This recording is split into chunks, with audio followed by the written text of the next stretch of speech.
Bom, conforme combinado, este segundo bloco se dedicará ao estudo de Eduardo Campos, um dos dois contistas do grupo Clã que eu selecionei. Mas antes de dar início, apenas uma correção. A data de nascimento do Arthur Eduardo Benevides saiu errada. Eu passei para vocês errada. A data de nascimento correta é 1923. Ela já foi consertada. Então nos slides já no slide já irá a data correta, ok? Então passemos agora a tratar um pouco sobre Eduardo Campos. E é necessário dizer o seguinte: nós iremos tratar do contista Eduardo Campos, mas ele foi polígrafo. Ele, além de ter escrito muito, ele escreveu em vários gêneros. Ele foi excelente poeta, grande dramaturgo, não é? Então, eu separei aqui apenas o Eduardo Campos contista, que fique claro aí, ok? Então, Manuel Eduardo Pinheiro Campos nasceu em Guaiúba em 11 de janeiro de 1923 e faleceu em Fortaleza em 19 de setembro de 2007. Foi escritor, historiador, radialista e jornalista. Em 1948, bacharelou-se em Ciências Jurídicas e Sociais pela Faculdade de Direito do Ceará. Recebeu o título de doutor honoris causa pela Universidade Federal do Ceará. Foi presidente da Academia Cearense de Letras, da Academia Cearense de Retórica, da Comissão Cearense de Folclore, do Conselho Estadual de Cultura, além de fundador da Associação Cearense de Emissoras de Rádio e Televisão e seu primeiro presidente. Então foi uma pessoa que teve uma ação intensa, não é? E plural em várias áreas aí atuando. Foi secretário de Cultura em 2 governos do Ceará, publicou mais de 70 livros, né? Aí num ranking aí, ele só está aí abaixo de Gustavo Barroso, né? Que escreveu ainda mais, quer dizer, ele produziu muito, era incrível a capacidade laborativa, né, do nosso escritor. Entre suas obras destacam-se as peças teatrais O Morro do Ouro, A Rosa Lagamar, A Donzela Desprezada e Nós, as Testemunhas. Algumas de suas obras literárias. Então essas obras anteriores são todas peças teatrais, né?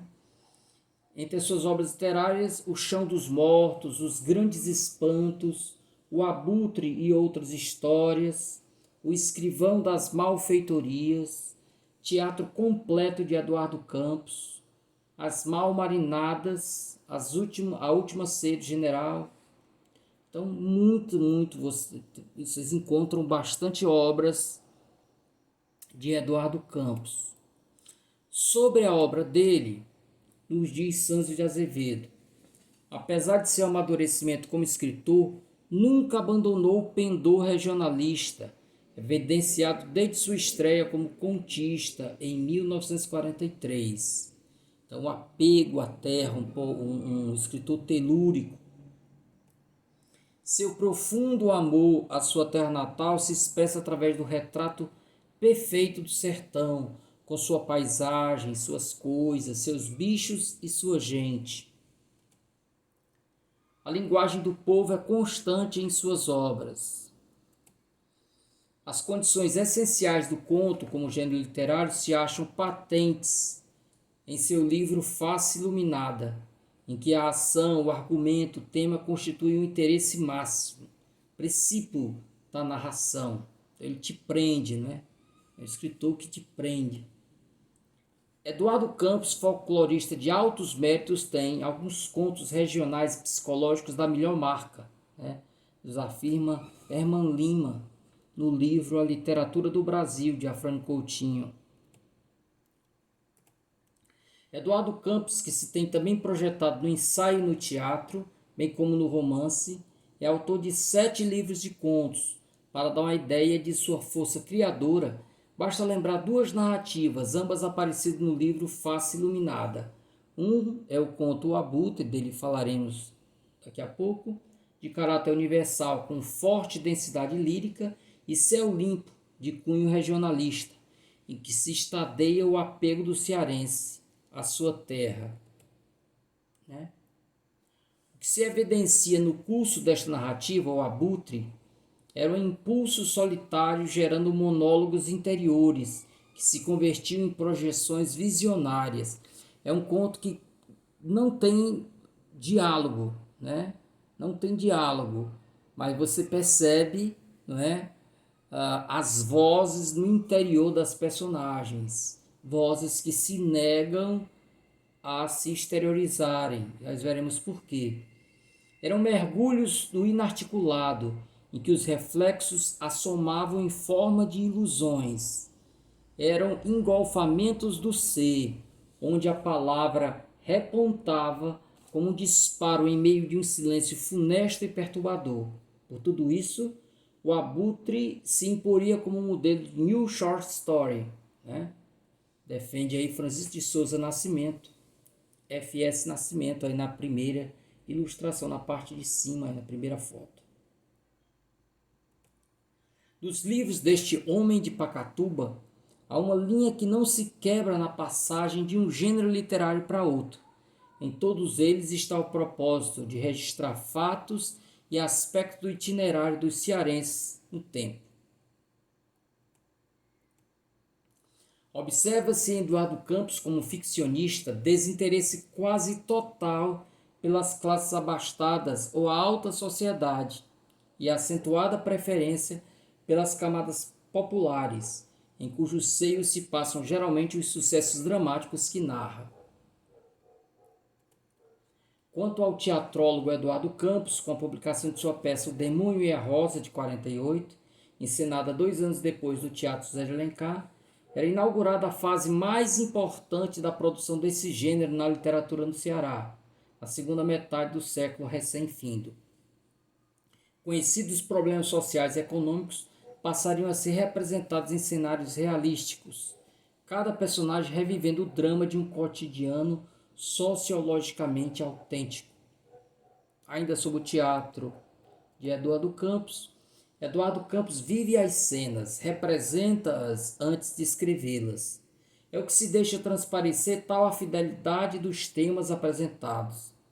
Nesse particular, é ao mesmo tempo ator e autor. Essa dualidade faz de Eduardo Campos o mais rico e o mais expressivo de nossos teatrólogos. Nesta ordem de investigação, é oportuno que se argumente em apoio da obra de Eduardo Campos, cuja significação nos quadros da literatura brasileira é das mais positivas. Contista, romancista, teatrólogo, folclorista, ensaísta, é todavia no conto onde melhor se manifestam suas qualidades e talento. Foi essa a razão porque eu preferi selecionar Braga Montenegro no rol dos contistas, tá bom?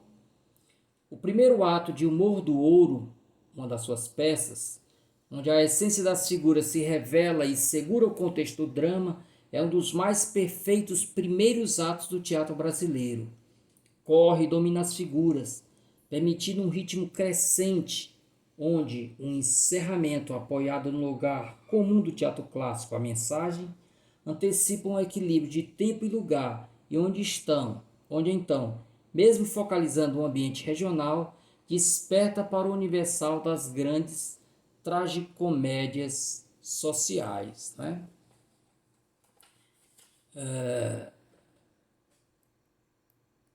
Ok? Então, eu trouxe aí, na verdade, uns comentários sobre um dos contos do autor. A íntegra do conto está sendo enviado para o siga de vocês, né? Que é o conto O Abutre. O conto O Abutre, senta que lá vai spoiler. O conto O Abutre descreve a chegada de Pedro, após muitos anos distante, para acompanhar os últimos momentos da vida de sua mãe, né? Então ela é informada por uma das irmãs que ela está morrendo, e ele vem do Rio de Janeiro para um local que não é descrito, mas provavelmente o Ceará, né? Para uma região rural aqui do Nordeste.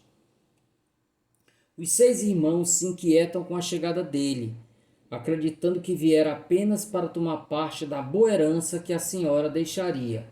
Por isso o tem como um abutre. Aí o título do conto. Ao longo do conto, porém, o narrador nos deixa perceber que o recém-chegado era o único que ali estava por afeto à moribunda, né? É bom que se diga que Pedro pairava sobre ele a suspeita de que Pedro teria assassinado sua esposa, né? Então tudo isso já construiu essa aura de persona não grata da parte dos irmãos, né? Então quando o viram chegar, todos se surpreenderam e acreditavam que ele vinha apenas pela herança.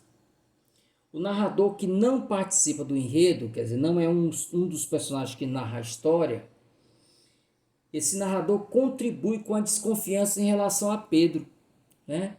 Numa das falas do narrador, aparentemente é um narrador onisciente, né? Aparentemente, vou dizer por quê, né? Ele diz assim: o homem que ali está, parado, absorto, lançando os olhos maus para os demais, representa o perigo na repartição da herança.